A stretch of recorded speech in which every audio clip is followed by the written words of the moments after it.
ازاي تفرقي بين اللوشن اللي بيوقف التساقط واللوشن اللي بيطول الشعر، وازاي تختاري الصح لشعرك من غير ندم بعدين؟ تويست اند جو انتي هير لوس لوشن ولا تويست اند جو لينس تريتمنت؟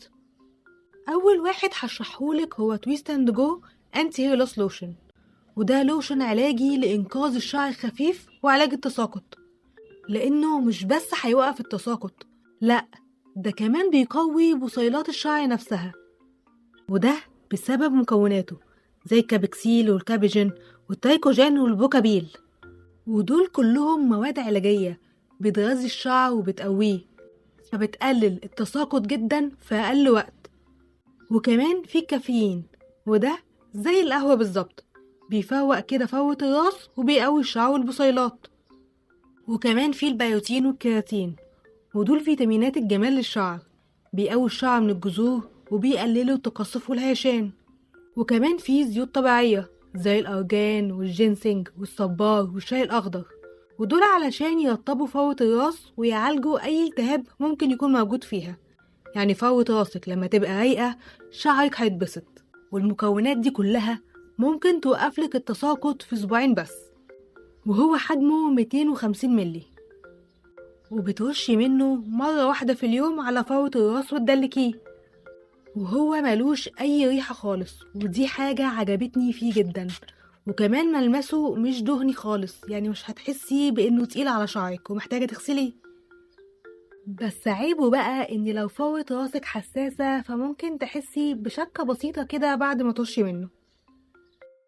تاني بقى هو تويست اند جو لينس انتنسيف تريتمنت لوشن، اللي هيخلي شعرك يطول بسرعة وفي نفس الوقت بشكل صحي، لأنه بيشتغل على الشعر بشكل مختلف شوية.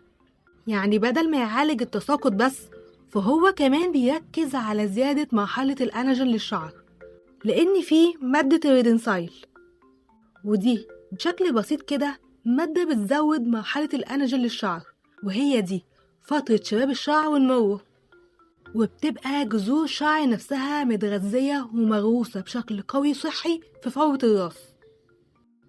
كمان في خلاصة نباتات طبيعية بتساعد الشعر إنه يطول بشكل صحي من غير تقصف، وبرضه بترش منه على فروة الراس مرة واحدة، والأحسن إنه يكون بالليل قبل النوم بنص ساعة، وأكيد طبعا مع التدليك كويس.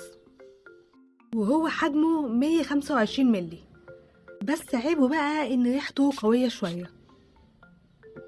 يعني كده باختصار، لو شعرك بيقع كتير وعندك فراغات يبقى الانتي هير لوس لوشن، بس لو شعرك مش بيطول خالص ونفسك تطوليه يبقى ساعتها تستخدمي اللينس تريتمنت.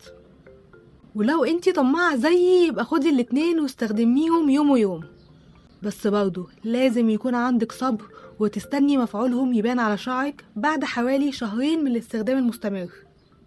بس بقى لو سبب التساقط عندك هو القشرة، فشوفي الفيديو ده عن شامبوهات بايونكس. ولحد ما اشوفك الفيديو الجاي، خلي بالك من بشرتك.